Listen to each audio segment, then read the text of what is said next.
भाग्य का अनुभव कर रहे हैं। कर्म से भाग्य बनता है। आपने अच्छा कर्म किया होगा, उस कर्म के प्रभाव से आपके भाग्य का निर्माण हुआ। लेकिन आप कहेंगे स्वामी जी कर्म के प्रभाव से भाग्य तो हमारा अच्छा बन गया, लेकिन आप सबके दर्शन हो रहे हैं, यज्ञ भगवान की कृपा मिल रही है, यज्ञ भगवान का दर्शन हो रहा है, यज्ञ में साधु संतों का दर्शन हो रहा है, ये क्या माना जाए? देखिए, अच्छा कर्म किया तो मनुष्य बन गए। बोलो भाई, मनुष्य बने, और मनुष्य बने हो तो 84 लाख योनियों में सबसे श्रेष्ठ मानव योनि है। ये सौभाग्य आपको जो मिल रहा है, ये मानव योनि के माध्यम से न मिल रहा है। आप चाहे तीर्थों में दर्शन करने जाएं तो आप मनुष्य बने, तब ना आपको ये सौभाग्य मिला। आप देवी दुर्गा के मंदिर में दर्शन करने जाएं तो आप मनुष्य बने, ये सौभाग्य आपको मिला। आप यज्ञ कर रहे हैं अथवा यज्ञ में आकर दर्शन कर रहे हैं, ये सौभाग्य जो आपको मिला है, ये मानव योनि के माध्यम से मिला। आप सुंदर शब्दों से दूसरे का सम्मान कर रहे हैं, ये मानव योनि के माध्यम से आपको मिला कि नहीं मिला? आप कहेंगे महाराज ये तो सब हमने अच्छा कर्म किया, उससे मिल गया, मानव शरीर मिला, और ये सब करने का अवसर मिल रहा है। लेकिन मैं एक बात कहता हूं कि आप भगवान की कृपा का अनुभव कर रहे हैं। क्यों? मनुष्य तो बहुत हैं संसार में, 1 अरब से ज्यादा आबादी है भारत की। क्यों भाई, है कि नहीं? 1 अरब से ज्यादा, 1 अरब से ज्यादा आबादी भारतवर्ष की है। क्या भारतवर्ष में रहने वाले समस्त मानव शरीरधारी अच्छा ही काम कर रहे हैं? बोलो, आपने सिर हिला दिया कि नहीं? सब नहीं कर रहे हैं अच्छा। ये अच्छा कार्य करने का अवसर भगवान ने आपको दिया है। इसका मतलब यह है कि आपके ऊपर भगवान की कृपा हो गई है, इसलिए आपका भाग्य सौभाग्य में परिणत हो गया है। आप सौभाग्यशाली हैं, क्योंकि ये किसने अवसर दिया है? भगवान ने दिया, कृपा करके दिया। तो ये आप सब जितने भी बैठे हैं भगवान के कृपा पात्र हैं। क्या है? भगवान के कृपा पात्र। संसार में तो सब आए हैं।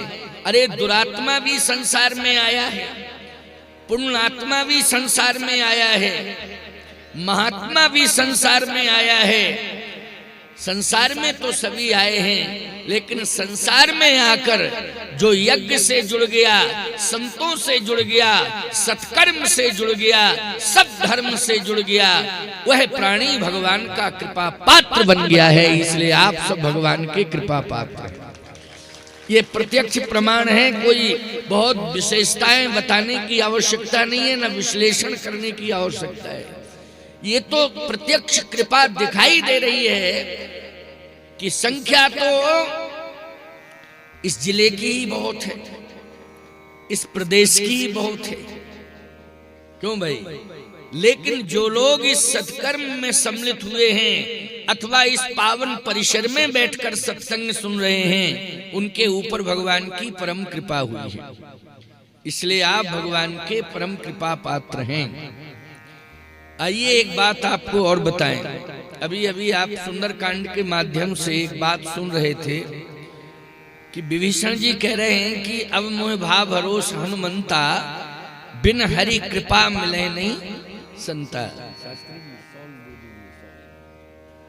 ये ठंडी ठंडी कुछ हवा है, लगता है मौसम थोड़ा चेंज हो गया क्या? आप 1 घंटे में डालेंगे ना इसको, ऐसे नहीं पूरा डालिए जैसे डाला जाता है। तो मौसम बदल गया है, कहीं बारिश वारिश हुई होगी ऐसा लग रहा है। वैसे तो दिन में गर्मी सी लग रही थी, लेकिन अभी मौसम चेंज हो गया। थोड़ा बचाव रखना पड़ता है ना, ठंडी वंडी लग जाएगी तो दिक्कत आएगी। कृपा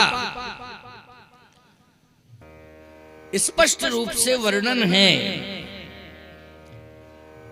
अब मोहि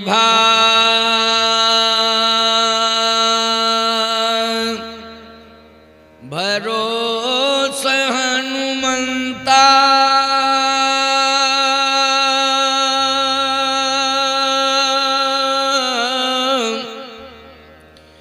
बिन हरि कृपा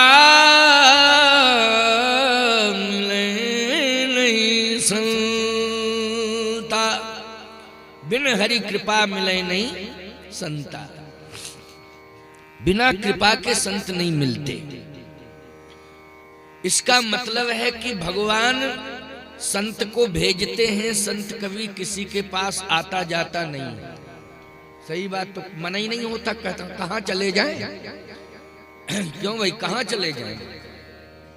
अरे घर छोड़ करके चले आए, माता पिता को छोड़ के चले आए, संपत्ति सगे संबंधियों को छोड़ के चले आए, अब और कहां चले जाएं?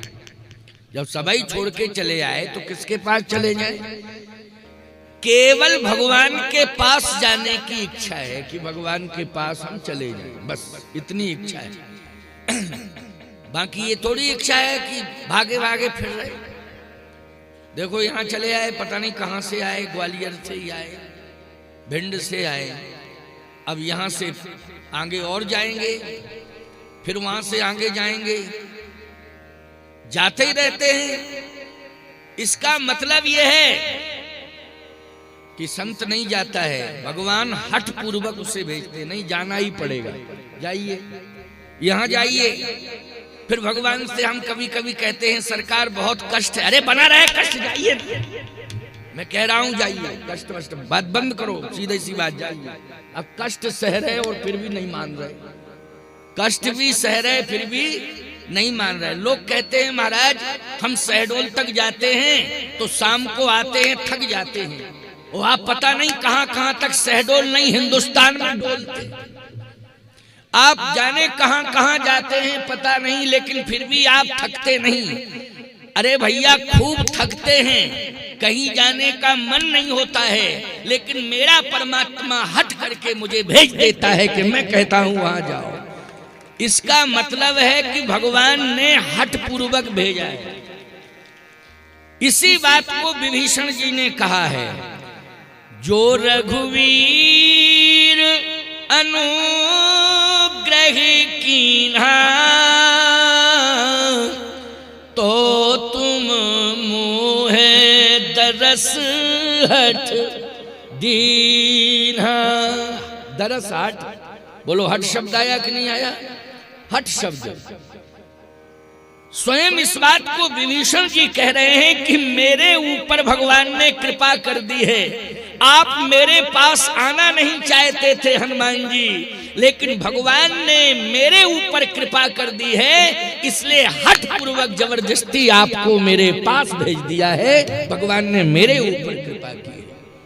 तो सीधी सी बात यह है कि यज्ञ यदि होने लगे और यज्ञ में यदि संत आ रहे हैं तो याद रखना भगवान ने संत को तुम सब भक्तों के ऊपर कृपा करने के लिए हठ पूर्वक यज्ञ में भेज दिया है। ये अनुभव तुम सबको करना है, भगवान ने हठ पूर्वक भेजा है।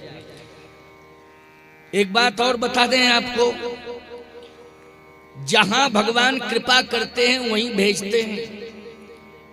इस तारीख में जिन तारीखों में आपके यहाँ यज्ञ हो रहा है और जो तारीखें मैंने आपको दी हैं, इन तारीखों में 2-1 प्रोग्राम और थे, लेकिन वो प्रोग्राम जो है, पहली बात तो यह है कि वो प्रोग्राम थे, लेकिन वो प्रोग्राम वाले चाहते रहे, लेकिन फिर भी प्रोग्राम उनको नहीं दिया। अच्छा एक बात बताएं, आप कहो महाराज प्रोग्राम नहीं दिया होगा तो प्रोग्राम तो हुआ होगा वहां, और हुआ होगा तो या तो सत्संग हुआ होगा, या यज्ञ हुआ होगा, या प्रवचन कुछ ना कुछ तो हुआ होगा। आप नहीं गए तो कोई और गया होगा साधु। क्या आप ही को भेजें भगवान तभी माना जाएगा कि कृपा हुई? और कोई साधु आ जाए तो बात भी सही है। सुनो मेरी बात, मैं ये कह रहा हूं कि संत को जहां जहां भगवान भेजते हैं तो भगवान के अनेक संत हैं। संत मानी होता है भगवान का प्रतिनिधि। संत का अर्थ जानते हो क्या है? भगवान का पार्षद, भगवान का प्रतिनिधि। सीधी सी बात यह है कि भगवान के जितने भी पार्षद हैं, जो संत बन करके भगवान का प्रतिनिधित्व कर रहे हैं, भगवान यत्र तत्र सर्वत्र उनको भेजते हैं। एक अर्थ तो ये हुआ। लेकिन जो मैं अपने अनुभव की बात आपको बता रहा हूं, उस बात को आप सुन लीजिए। जहां पर कार्यक्रम इन तारीखों में देना था, पहले तो उनको मना किया, लेकिन उन लोगों ने फिर मना जब मैंने किया तो दूसरे संतों की व्यवस्था कर ली। कार्यक्रम सुनिश्चित हो गया, लेकिन सत्य कहता हूं भैया, वो कार्यक्रम ही बीच में कैंसिल हो गया। ना हम पहुंचे, ना जो संत आ रहे थे वो पहुंच पाए। तो इसका मतलब क्या हुआ, बोलो जल्दी? कि भगवान की कृपा नहीं थी। प्रयास हुआ, लोग प्रयास करते रहे, लेकिन वो समय नहीं आया था और भगवान की अभी पूरी कृपा नहीं हुई। इसलिए वहां के लोग अभी विशेष रूप से श्रद्धा भक्ति करें, तभी भगवान के कृपा पात्र बन पाएंगे, तभी भगवान ऐसा सुंदर सुअवसर उन्हें प्रदान करेंगे। ये अर्थ हुआ। लेकिन तुम सबको बोलो, सुंदर सुअवसर मिल गया कि नहीं मिल गया? मिल गया। और ये यज्ञ हो रहा है कि नहीं हो रहा है? थोड़ा पवन का वेग और बाधाएं और पता नहीं कितने प्रकार की समस्याएं बीच बीच में आई होंगी, लेकिन बोलो ये समस्याएं भी दूर होती गई। प्रकृति का प्रकोप भी धीरे धीरे दूर होता गया। सनई सनई निर्विघ्नता आती गई और आज निर्विघ्नता दूर होती जा रही है और ये यज्ञ संपन्नता की ओर जा रहा है। ये भगवान की प्रत्यक्ष कृपा है, ये ठाकुर जी की प्रत्यक्ष कृपा है। इसलिए जो रघुवीर अनुग्रह कीन्हा, तो तुम मोहे दरस हठ दीन्हा, तो तुम मोहे दरस हठ दीन्हा। नेत्रों में आंसू आ गए विभीषण जी के और कहने लगे कि आपको तो भगवान ने हठ पूर्वक भेजा है, आप मुझे मिल गए। सीधी सी बात मैं अनुभव कर रहा हूं, या तो आप भगवान ही हैं, भेष छिपा के आ गए। आप भेष छिपा के आ गए हैं। हनुमान जी बोले सही बात बताएं, हम भगवान नहीं हैं। विभीषण जी बोले तो आप भगवान के दास हैं। कि तुम हरिदासन मह कोई, मोरे हृदय प्रीति यस होई। कि तुम राम दीन अनुरागी, आयउ मोह करन बड़ भागी। या तो आप राम जी के दास हैं। हनुमान जी बोले हम राम जी के दास भी नहीं हैं। विभीषण जी ने कहा कि आप राम नहीं हैं, राम जी के दास नहीं हैं। हनुमान जी ने कहा मैं झूठ नहीं बोलता हूं, मेरी आदत है, मैं कभी झूठ नहीं बोलता हूं। हनुमान जी ने कहा कि मैं सत्य ही बोलता हूं, संकल्प ही लिया है मैंने सत्य बोलने का।